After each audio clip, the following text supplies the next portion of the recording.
दोस्तों नमस्कार, मैं colonel Ajay, CEO Ajay astro money guru global first astro finance digital channel से आपसे मुखातिब होता हूं। आज 25 जुलाई सन 2021।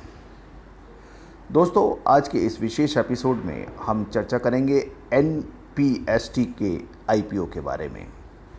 Network people service technology limited का आईपीओ 28 जुलाई सन 2021 को ओपन होने वाला है और ये क्लोज 2 अगस्त सन 2021 को होगा।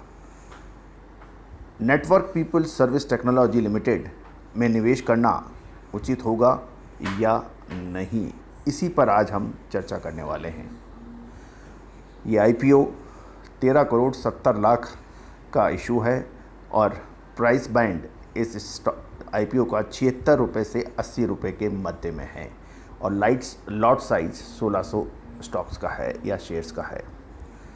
कुल निवेश आपका 1,28,000 का हो सकता है। यदि हम शेयर की फेस वैल्यू पे नज़र डालें तो ये 10 रुपये का फेस वैल्यू का स्टॉक है और बुक वैल्यू उसकी 14.89 की थी 31 मार्च सन 2021 के डाटा के आधार पर। एनपीएसटी 8 साल से लगातार प्रॉफिट देने वाली कंपनी है।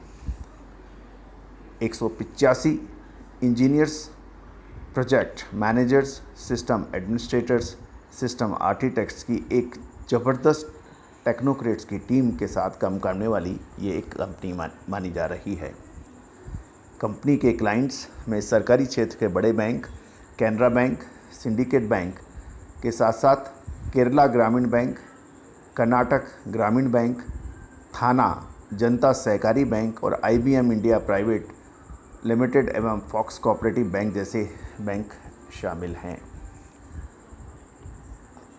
100% सालाना ग्रोथ वाली कंपनी जो कि 200 मिलियन यानी 200 million monthly transaction digital payment को हैंडल करती है और 39,986 मर्चेंट और 1895 सोसाइटीज़ के ऑर्डर बुक कंपनी मौजूदा समय में मेंटेन करती है। कंपनी डिजिटल पेमेंट व उससे संबंधित सॉफ्टवेयर एंड हार्डवेयर प्रदान करने वाली कंपनी है। इस समय भारत में लगभग 21.62 ट्रिलियन का डिजिटल पेमेंट का बड़ा मार्केट है। ये सबसे बड़ा इंडस्ट्री होने वाली है आने वाले 2 से 5 साल के अंदर।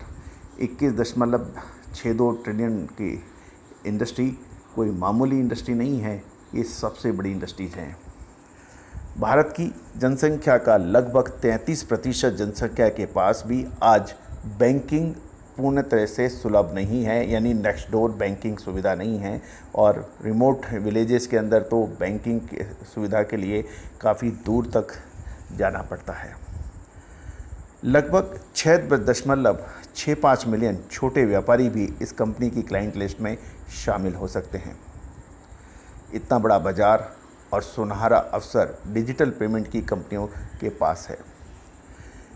अभी मौजूदा समय में कंपनी के प्रतिद्वंदी देखें, कॉम्पिटिटर्स देखें तो उसमें Amazon.पे, गूगल पे, फ़ोनपे, मोबीक्विक जैसी बड़ी कंपनियां शामिल हैं और लेकिन ये कंपटीशन इस कंपनी के लिए वरदान भी साबित हो सकता है, क्योंकि इस कंपनी को कभी भी कोई बड़ी कंपनी अधिग्रहण भी कर सकती है, जिससे निवेशकों का फ़ायदा कई गुना तक बढ़ने की संभावना भी बन सकती है। यदि हम प्रतिस्पर्धा करने वाली कंपनियों का मार्केट देखें जो कि 900 से 5,000 करोड़ के मध्य है और वैल्यूएशन लगभग 2300 करोड़ से लगभग 80,000 करोड़ के मध्य है। ये भी ध्यान देने वाली बात है कि ये सभी बड़ी कंपनियां प्राइवेट लिमिटेड कंपनीज हैं और एनपीएसटी एक लिमिटेड कंपनी है और आईपीओ के जरिए नेशनल स्टॉक एक्सचेंज में आईपीओ लेकर आ रही है। जिस प्रकार डिजिटल पेमेंट एवं कैशलेस इकोनॉमी की बात की जा रही है और इसका प्रमोशन सरकारी स्तर के ऊपर भी बड़े पैमाने पे हो रहा है और कोविड जैसे महामारी के समय भी इसका विशेष ख्याल रखा जा रहा है, ऐसे समय में डिजिटल पेमेंट से संबंध रखने वाली सभी कंपनियों के लिए एक ही बड़ा सुनहरा अवसर है। जो निवेशक लंबी अवधि के लिए निवेश करना चाहते हैं और सही समय के ऊपर निवेश करना चाहते हैं, उनके लिए ये एक सुनहरा अवसर साबित हो सकता है। याद रखिए, जब इन्फोसिस जैसी कंपनी ने अपना काम शुरू किया था तो छोटे या बड़े निवेशक ने उस समय इन्फोसिस में जितना पैसा लगाया था, जो आज एक हिस्ट्री या कई गुना में कन्वर्ट हो चुका है। ऐसा सा ही कुछ डिजिटल पेमेंट सर्विस प्रोवाइडर कंपनियों में भी होने की संभावना है। आने वाले लगभग 3 से 5 साल में digital payment service provider companies के लिए भरपूर और अपार अवसर हैं। ये निवेशकों को मालामाल करने में पूर्ण तरह से सक्षम हैं।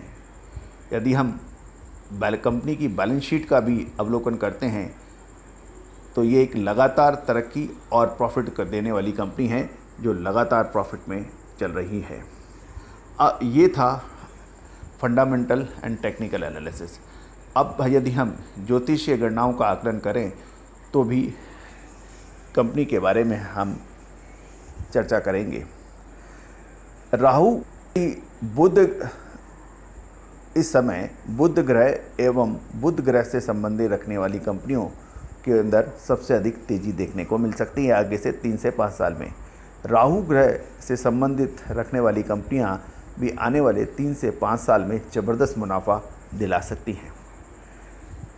ज्योतिष के अनुसार देवगुरु बृहस्पति बैंकिंग का कारक ग्रह माना जाता है, जबकि बुध ग्रह एवं राहु ग्रह प्रतिनिधित्व करता है इंटरनेट एवं डिजिटल बिजनेस का।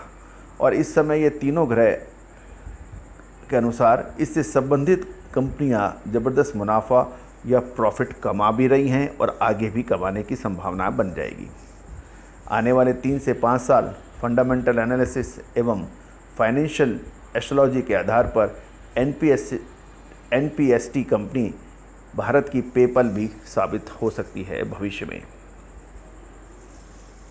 यदि ज्योतिषीय गणनाओं को भी देखें, इस समय बुध ग्रह अपनी स्वयं की राशि मिथुन में है और देवगुरु बृहस्पति शक्तिशाली होकर कुंभ राशि में विचरण कर रहे हैं।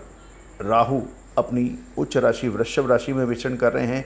यह सब ग्रह संयोग कंपनियों के लिए बहुत शुभ अवसर प्रदान कर सकते हैं।